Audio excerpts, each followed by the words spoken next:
Hello, welcome to another episode of Leading at a Local Level, a Mission Life Grace podcast. Thanks so much for joining us. It's great to have your company and so many of you feedback and send in questions and comments as to what we can cover.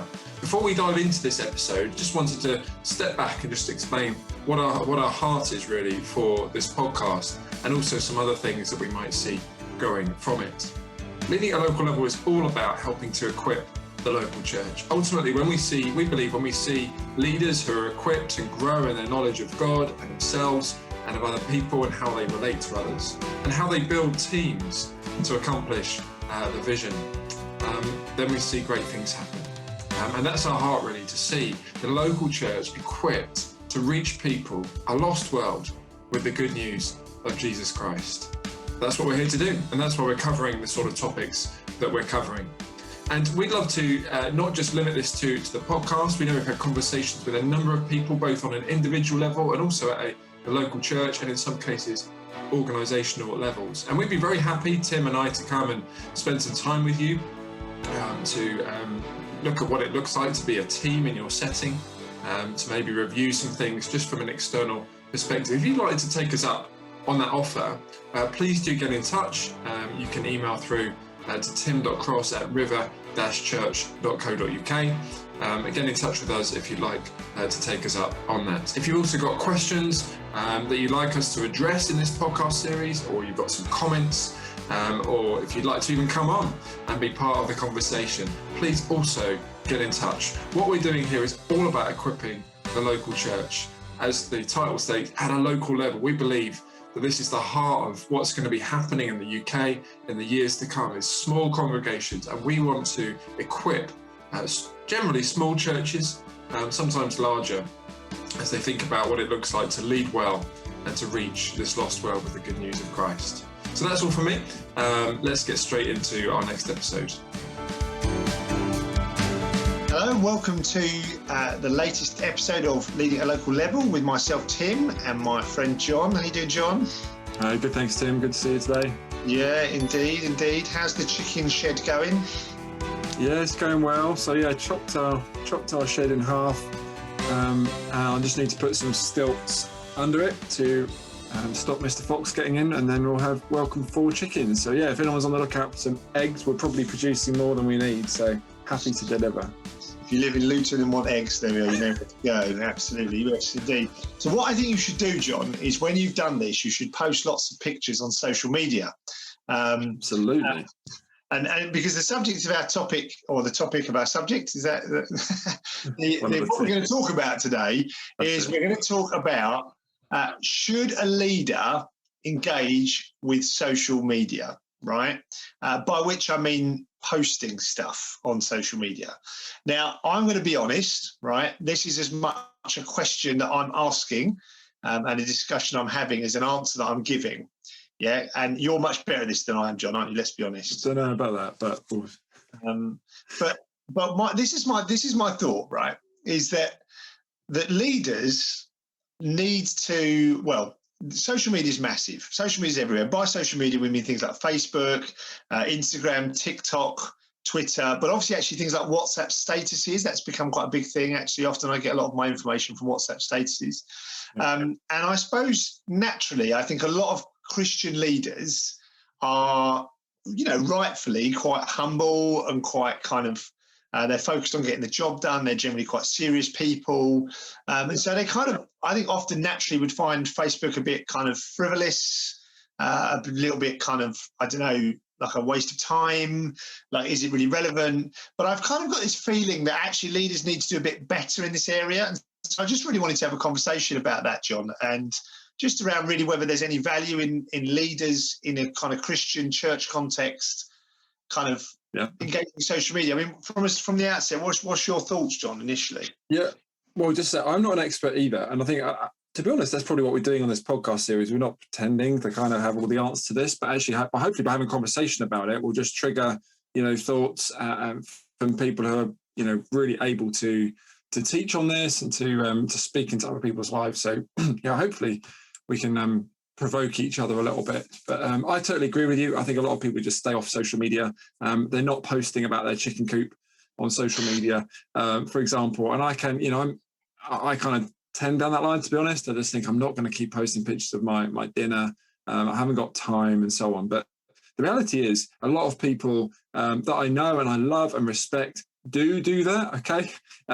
We all know people who do that, who are probably even busier than us. They're still kind of posting loads of stuff, but also people in our churches, in congregations, our friends, our family are posting this stuff. They are there. So like, that's where people are at. And I think it's important therefore to consider it. I do post a little bit on social media. I tend to post a little bit more, I guess, questions or provocative stuff, because, some of the work I do with the Christian Medical Fellowship, and I find it helpful in that way. So I'm looking forward to dissecting it a bit more. I think it'd be worth maybe looking at the pros and the cons. So, like, I suppose the question I'm asking is, so let's start with me, John. Right. So I don't at the moment. I'm on all of those platforms, right? But I don't post very often. Apart from, I will post promotional stuff about my church. So I'll repost or I'll reshare things, etc. Which I think is actually really bad.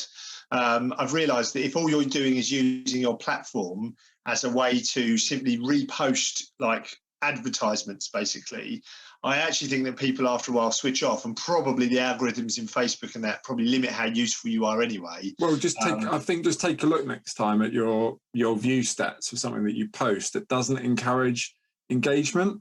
Yeah. If it doesn't encourage engagement, you're just trying to publicize an event. Like I look at our stats for CMF and for church and so on, and you just don't get many people. And a lot of leaders use that. I see so many churches who will post and say, here's our latest service, or come to this event, and no likes or one like or something. Yeah. It's not the most effective way. Anyway, I'm meant to be doing pros, but I see where you're coming from. Yeah. But I think the point is that you need to engage properly. You can't just use it as I think we've kind of, I suppose the number one pro is that it's a great way to advertise stuff that's happening in your church, isn't it? So I suppose that is a pro, isn't it? But I guess the trouble is if all you're using it for is that, then it's probably not. I suppose understanding how Facebook and Instagram work, they're not there to be, advertisement spaces. They're primarily there for people to connect and share and like things and engage. This whole idea of what it means to engage with content. And so if all you're just doing is chucking out stuff that people are going to see, I think the algorithms in Facebook and Instagram, etc., actually probably don't get your stuff repeating and sharing, basically, do they? Can I just say this, if you don't mind? Because I was talking to someone recently at a big kind of Christian organization who does all the marketing and stuff for them. And he said something really interesting to me. He said, social media isn't where you signpost people for discipleship. Okay. It's not the place, although you can do it, but it isn't the place where you kind of say, here's a product or here's a meeting or here's an event. He said, discipleship is happening on social media. So it's actually, that is where discipleship is happening. Yeah. So actually, you're right. It's a great place to put, to advertise things and put content, but people are being shaped and discipled on social media. So you're kind of doing some of that. Do you agree with that though? Do you really believe that? So I definitely think people are being shaped on social media. So the stuff that the amount of time that people consume, spending time, I think I've been doing looking at some of the Barna research, mainly from the States, but they said, I think it's for 15 to 23-year-olds. So have a little look here. They said that they're on screen media for over 2,700 hours a year. Whereas if they're a Christian, they might come to church on average and be in contact with church people for like 150 hours a year. So it's definitely shaping people like to a huge magnitude. So, and I think we just got to recognize that having stuff online, often in bite size. And this is also interesting. One of my kids has got friends who tell her that, well, TikTok has got loads of Christians on it. Okay. And they'll say they've been watching Christians on TikTok. They're watching these kind of little clips of people presenting the gospel in a really accessible way. And in a way which that our church aren't reaching her friends in that way. No. Yeah. And I suppose that's the thing is it's a major pro of Facebook or social media is you're going to reach a different audience, isn't it? I mean, or you're going to have access to a different audience potentially. Hugely. A younger audience, you reckon? That's going to be a pro, surely. Mainly a younger audience. The reality is, again, LICC did some research and again, I may have got these stats wrong because I haven't got them in front of me, but they said that I think it's about 55%, over half of people have no intention of stepping foot inside a church. Now, of course, that's changed a little bit since COVID, and the fact that people maybe, although the stats are not yet in really, they may be more liable to kind of log in and watch something online. Okay, so we think people are kind of connecting a little bit more that way, but they're not going to step foot inside your church, and therefore presence on social media. And that's like, the younger you get, the more true that is. Yeah. So to actually reach people, particularly of that younger age group, it's about reaching them. And of course, in the old days before social media, we'd say, do we go out to people or do we expect them to come to us? And let me tell you, honestly, a lot of church leaders in the UK would have said, no, they come to us. We have a come and see culture. We don't go out to other people. But then I just think, sorry, but I just think personally that's burying your head in the sand. I think we've got to go out to people. And of course, huge movements like, the Booths and the Salvation Army were founded on that idea that they're going to go to people because people aren't going to come to them. Yeah, so exactly. If we take that, if we've seen God move through movements like that over history, and we've seen people go out on the streets and street preaching, let me tell you, people are on social media. We need to go to them. Yeah. Full stop. Yeah. And I suppose that is the reason as a church leader, and this isn't just non-Christians we talk about, this is Christians. So I've got a number of young adults in my church that are in the kind of in their very early 20s, and it's quite difficult to connect with them actually, because they don't necessarily connect through the traditional means that we would do. And I think, and I've been thinking about. I mean, one of the guys that we're connected to, one of the church, a guy called John Watson, did these little videos which at the beginning of like last year's lockdown, which was like lessons for, did you see them? I did see them. They were like doing like putting stuff on the stairs and trying to explain they were meant to be funny, but they kind of had a spiritual point wound into them. And I was actually super impressed by them, right? Because I was just like, that I don't think he's done that many since, but they were really good, I think, at kind of how do you connect with people in that audience? And it takes a lot of thought, I guess. But I suppose that's the major pro, isn't it? If we want to reach that audience, we've got to be in that place. And I suppose the same is true, that really that's where people are listening. As you said, 2,700 hours, they're listening to stuff in that space. And if we're not ever speaking in that space, then our voice isn't necessarily kind of, or the voice of the Lord, I guess, the voice of the Spirit is not necessarily getting into that space. Yeah. But So I suppose that's all true. I think, should I tell you one of the big reasons why I'm on social media? It's for pastoral care. Because I think I learn more about what's going on in the lives of people in my church through social media than I do through what I see them on a Sunday. Because you know what they've eaten. You know how they felt. You've known what kind of, I don't know, their joys and disappointments over the week, haven't you? Because it's all often all shared, isn't it? Yeah, it is. Absolutely. Yeah. It's how they vote often, what their politics are, and this isn't just younger people. I mean, it's interesting, you look and you think, I can work out who you're spending time with. It's going to sound like a bit of a stalker, isn't it? But I suppose... Well, you learn out who's had a baby. I mean, like I honestly had a conversation with somebody who was really upset because their sister, and this is true, her sister had tried to get in touch with her when their baby was born, but couldn't get through for some reason. She then announces it on Facebook before she told her sister that she had a new nephew. Yeah. So it's true, like births, deaths, marriages, social media. Absolutely. And I think actually as a leader, I think it is important to keep in touch with people in your because you can see where they're at spiritually. And often a lot of the kind of pastoral conversations I then have in a one-to-one are often based out of, I don't say things like, or sometimes I do, I have said like, I saw you posted this, what's going on? But often it's things like, their posts have got quite negative. Yeah. So maybe that's an opportunity for me to just intervene. And I think if you're never there, if you're never on these platforms and you can't see what's being posted, then you're not going to know, obviously, what's going on. And we talked a bit about that, didn't we? We talked about vaccines. And I think you can check that episode out. We talked about conspiracy theories and, sin of slander. We got quite serious at that bit, didn't we? But you can certainly see where people are at and what people are believing and gauging the temperature, I suppose, of people as to what the issues are and how they're reacting to the news, to world events and so on. It's really key. Yeah, agree. Yeah. Absolutely. And I think Yeah, I think it's just so important. So another pro then, right? Yep. I think another pro is that one of the things that social media allows you, I reckon. Who do you follow anyone interesting on on these things?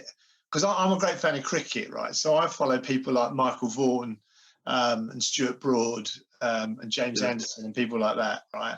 And it's just interesting, right? You because for years when we grew up, we never knew anything about these people, did we? Right? No. You never knew anything about them. You never knew like where they lived, even who they're married to, like what kind of things they're into. Whereas now, like I know what Stuart Broad has had for lunch. You know, like I know that Michael Vaughan's getting his hair done. You know, he's getting his hair regenerated, and who he goes by, who he does like his Peloton sessions with, this kind of stuff. But Carl, let me play devil's advocate, Tim. Right? So maybe other people listening to this will think the same way. How is that a pro? How does that enhance your life? Well, I suppose this is the challenge, isn't it? And it is, as a leader, people see you as the leader. They see you as, this is, you know, depending on your type of church, obviously that's going to vary a little bit, but often people are going to see you as this thing that they put onto a pedestal or whatever. And I think one thing that's important is giving people a different, I don't know, different view into your life, maybe allowing people to connect with you in a different way, building a sense of like, I mean, it's really weird, isn't it? You almost can feel like you know someone, even though you've never spent much time with them. And I think that's, you know, that is a pro of social media. You know, there's a negative to that, of course, but that is a pro. Like, you know, particularly younger people can feel like they can connect to you because they kind of know a bit about you. I mean, I don't know what you think about that. No, I completely agree. And before social media, it had to happen in other ways. So again, I remember my pastor, Eric, I mentioned him before in Canterbury, he would, in days before social media, now he enjoys Formula One and all sorts of other stuff. And he always buys the biggest television that he can. And he's got this massive TV, you know, Sky Sports and everything. And he would say how he'd go around to people's houses and do, you know, pastoral visits. And people would be like, oh, you know, here's our humble television, you know, we just have like a 13-inch kind of black and white TV because we're really holy. And he's just so like relaxed. He's like, oh, really? Oh, and at the time, big TV, like, oh, I've got a 42-inch, you know, 4K HD screen, and we love it. And we watch EastEnders, and like you see, he says he just loved seeing people's jaws drop because he said, I'm just going to be real. I'm not going to put on airs and graces. And I guess that's the thing, how much more so in the day of social media, you can just share. The challenge there is to do so in a way which is balanced, because it's so tempting to airbrush life. It's so tempting just to kind of post, you know, oh, I've got a really nice quote that I've kind of made up, or and you just kind of post a few things, whereas to kind of have a genuine like get to know me, there's going to be a balance of things there. But that I find that really challenging to do, to be honest. Yeah, I do. I find it very difficult to do, and I think it is. And I think often as leaders we're afraid, to be honest, to share a bit about ourselves. We don't find ourselves that interesting. But I suppose it comes back to the discipleship thing, isn't it? It's if you're modeling that life of honesty, you know, of reality. Can I just say, the people that I find most annoying on Facebook, right, are the people that just post Bible verses or just promote events. And I know that I'm terrible at it, but I don't follow. Those people are so boring.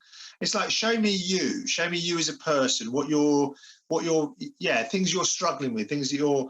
And I suppose it's hard, isn't it? But if we want to be out there, if we want people to see us and follow us, again, you know, we one of our other videos we talked about buy-in. I think one of the ways you create buy-in is through being real. And if people see that real you, and if it's not airbrushed and not fake, and you know, then I think actually maybe that is something that's, you know, maybe we could start using that in a powerful way. I don't know. Yeah, I agree. Yeah, it's good. I guess the other pro you would talk about would be reaching non-Christians. Yeah, as a church guy, or you know, in that context. I mean, what do you reckon about that? Yeah, I agree. I think understanding. So I think understanding non-Christians is really is key, and I don't think we have to spend forever on people say, oh, why do I have to be on social media to understand culture? I don't think you have to be spending ages on there. But I think sometimes just having a point where you can check in and just see, like, yeah, okay, this is an issue, and I'm seeing how people are behaving on social media for yourself is valuable. If there's something you can do, see, understanding people, but then and also reaching. And I must admit, again, just being honest, probably not meant to say this, I'm not convinced of how fruitful a lot of discussions I've had have been. I love discussions and debating things. I don't know how fruitful it is for the person you're engaging with. That's my honest answer. However, just like it is in a room full of people, you're not always going to kind of win the person you're speaking to.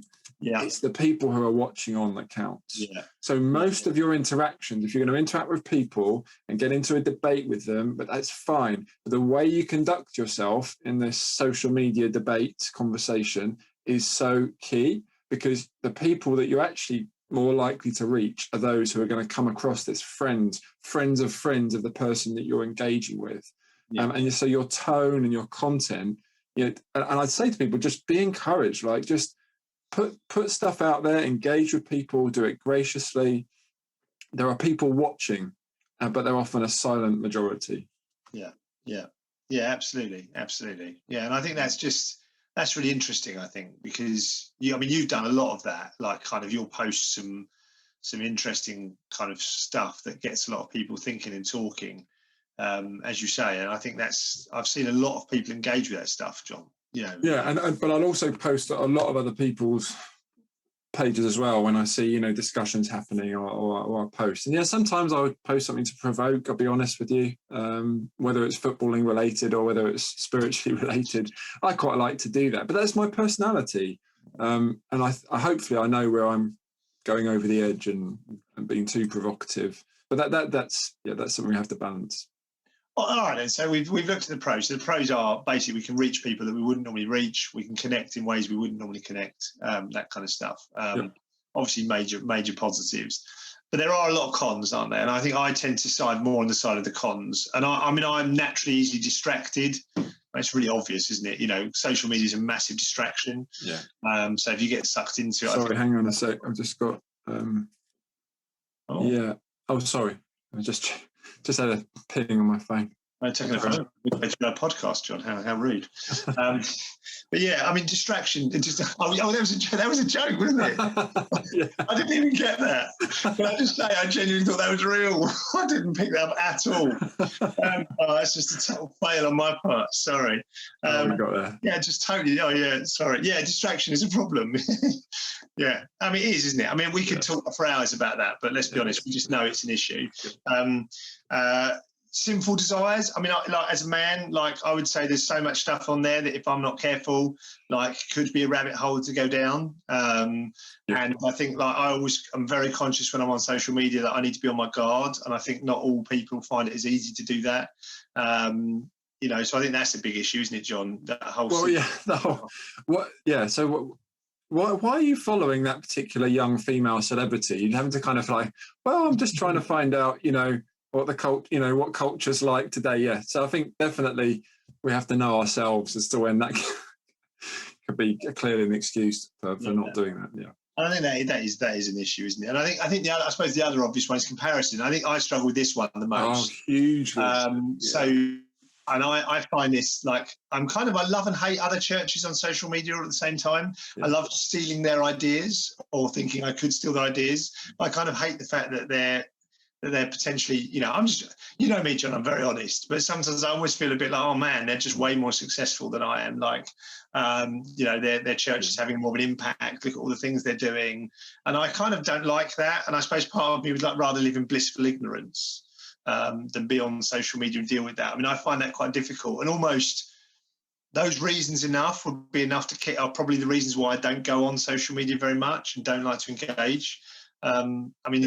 It's the balance, isn't it? What outweighs what for me? Yep, it's so true, and that may be the case at different stages. And of course, I've done this myself. We know many people who will say I'm disappearing off Facebook for a time, whether it's for Lent or whether it's for just a 6-month period or something.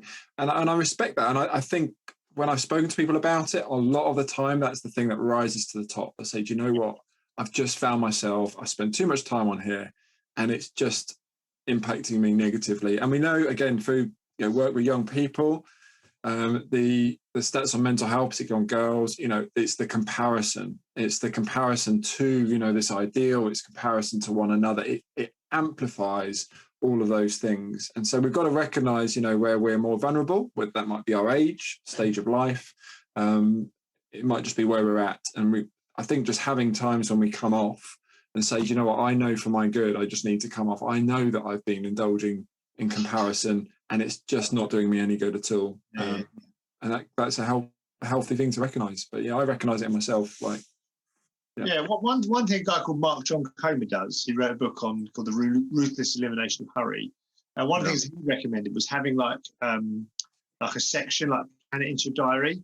Like, I'm going to sort of deal with it here, kind of in this block kind of thing, which I think is potentially helpful if you were going to do that. As in, I'm going to go and engage on social media at that time. Yeah, I think so. Like, almost diarises it and almost says, like, I'm going to give myself half an hour to do things here, and I'm going to give my half an hour to do it, then, rather than kind of I'm just going to keep checking. Yeah. Kind of, I've seen a few people. It's a way of seeing it as a business tool, almost as a tool for the ministry or for business, rather than for just kind of getting sucked in endlessly to it. Well, so this is part of my work. So if you're, whether you're paid or unpaid church leader, or you're doing something in the church, I would encourage us all to be thinking about these different aspects of life. So for me, reading is a key part of that.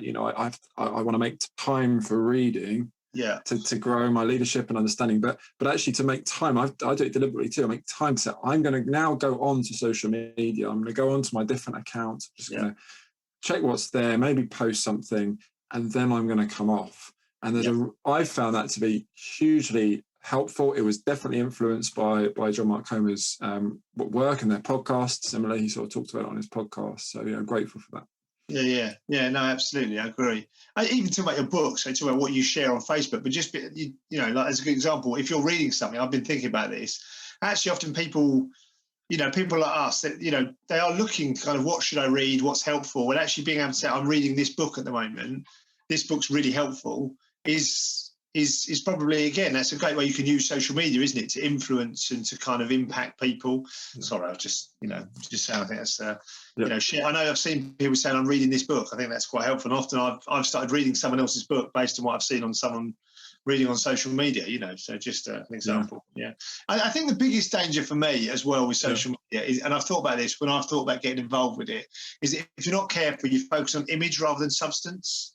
What do I look like rather than what I'm actually saying? And I suppose the key reason to engage with social media is because you've got something to say. And trying to achieve something or do something. I suppose that's the key as a leader. It's understanding why you're doing it. Maybe, I guess, is probably quite important. So you don't get sucked into just trying to produce an image of what you look like. And I'm not just talking about airbrushed photos. I'm talking about who what you actually post. So I guess it's understanding why you're on it, and so it might not be the most exciting social media sort of feed ever, but actually focusing on what you're trying to achieve, your substance, rather than just sort of image. I guess it's a real balance, isn't it? Because I think a lot of people, maybe a bit like me sometimes, just think, this is just a lot of hard work. Like, it's hard enough work doing the face-to-face stuff, or my Zoom meetings, or kind of whatever, but to then be trying to engage with the whole wide world. And so I think that can be another sort of, I guess, another con, if you like, of engaging, because it can actually lead to quite a lot of anxiety. So not just comparison with others, but just anxiety of like, have I got it right, or did I get it wrong in that post? And I think we just need to, again, just balance that and recognize what we can handle. I don't think the answer is just to say, well, I'm just going to batten down the hatches and not go on it then. Although there might be the periods of time we need just to have a bit of a purge, if you like. But I think my encouragement would be, despite those potential downsides, is to seek to engage in it, to maybe, I know we're not meant to be giving advice, but I found that actually asking people that I know who are really into social media, I might just ask them for a bit of advice, particularly like, well, how do I get a TikTok account? That's a good start. But actually also, how, give me some tips here. How do you use it? How can you have a look at our posts and give me a bit of feedback on it? So there'll be people in your congregation, or your where you're at. There'll be people who will, if you ask them to give you some feedback, they'll know what they're doing when it comes to social media, and they might be able to help and give some tips. And of course, you want to bring people in to help, don't you? I think we can do these podcasts, and it can feel like for some people, I'm meant to be doing everything as a leader. Well, no, this is about engaging other people. It's about developing other people, exactly. And getting other people. Ideally, get someone to run your social media accounts and do some, I guess, do a bit of coaching and training with them, and walk through it and talk about it, what they've posted about what you're doing as a church, and so on. Exactly. Yeah, I think all these things are important. And so I guess if we can kind of conclude in this conversation, I think, I think my gut feeling is I think this is an area I need to do better in, to be honest. I think I'm not very good at it, and I think I avoid it because it's too much hard work. But I think, my job as a leader is to be shepherding the people where they are, and I think, and to be speaking in the spaces that they are, and so I've got to. Maybe I'm not going to be the best, biggest advocate of social media, but maybe I do need to engage more in a real. I suppose it's just the principles of leadership, right? So, how do you approach leadership? Well, first of all, you've got to be real. You've got to be honest. That's the best way to lead. You've got to know what you're trying to do. Why am I here? What am I trying to accomplish? And then how can I do that with integrity? So how do I not get sucked into controversy? I think if that's your approach, that's my approach to leadership.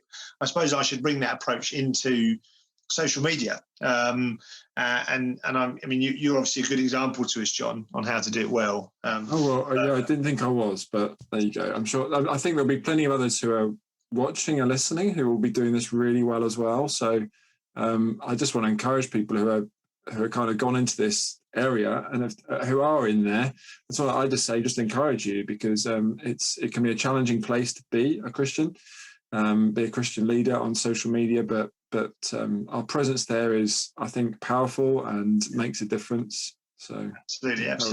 And it's good. So well, hopefully this conversation has been helpful.